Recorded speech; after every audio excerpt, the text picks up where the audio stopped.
આજે હું એવા એક બાળ કલાકારને મળવા માટે આવેલો છું અને કથા જ્યાં ભાગવત કથા અહીંયા પારકર ભવન ડીસા ખાતે ચાલી રહી હતી એમાં આજે એક નાની બાળ કલાકાર કે એની સાથે આજે એક મળવાનો એક શુભ અવસર મળ્યો છે. હું થોડી બાળ કલાકાર સાથે થોડી ચર્ચા કરીશ. શરૂઆત તો એનું પહેલાં પ્રાથમિક એક એનું નામ પૂછી લઈશ. બેટા નામ શું છે આપનું? વિદ્યા. વિદ્યા. પપ્પાનું નામ? દયારામભાઈ ઠાકોર. અચ્છા. આપનું વતન ક્યાં છે? પ્રેમનગર. અચ્છા અને આપનું વતન પ્રેમનગર. સાથે પ્રેમનગર ક્યાં આવ્યું? રાધનપુરમાં. રાધનપુર. અને આપ કઈ સ્કૂલમાં ભણો છો? રાધે ઇન્ટરનેશનલ સ્કૂલ બાબર. બરાબર. કયા સ્ટાન્ડર્ડમાં છો? કયા ધોરણમાં છો? 7માં.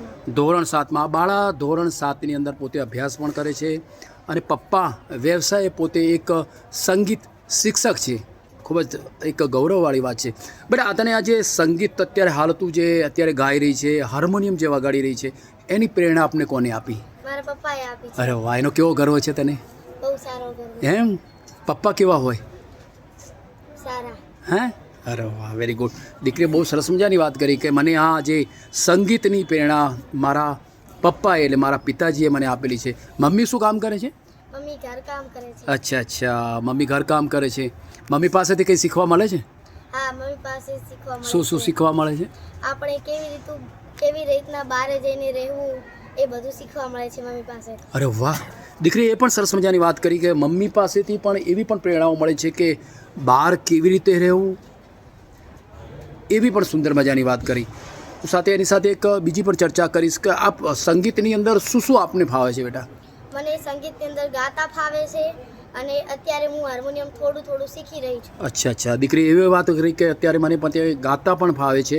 સાથે સાથે અત્યારે હું મારા પપ્પાની પ્રેરણાથી હાર્મોનિયમ પણ શીખી રહી છું. ચલો આજે મને એક સરસ મજાનું ગીત ગાઈ સંભળાવો આજે. એના પપ્પાને વાલી એની લાડકી અધિકારી, સ્વર્ગમાંથી આવી જોને ઉતરી રે. એના બાપાને વાલી એની લાડકી અધિકારી, સ્વર્ગમાંથી આવી જોને ઉતરી રે.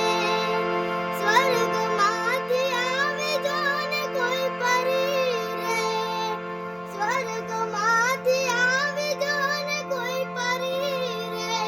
એના બાપાને વાલી એની લાડકી અધિકારી, સ્વર્ગમાંથી આવી જોને ઉતરી રે. ખૂબ સરસ. દીકરીએ પોતે એક એના સુંદર અવાજ અને હાર્મોનિયમ સાથે એક સુંદર મજાનું એને ગીત પણ રજૂ કર્યું. દીકરીને હું એક ખૂબ શુભેચ્છાઓ પાઠવું છું કે આવનારા સમયની અંદર પોતે સંગીત ક્ષેત્રની અંદર અને અભ્યાસની અંદર ખૂબ જ આગળ વધે એવી હું એને હૃદયપૂર્વકની શુભેચ્છાઓ પાઠવું છું. Thank you very much. જય શ્રી રામ. જય શ્રી રામ.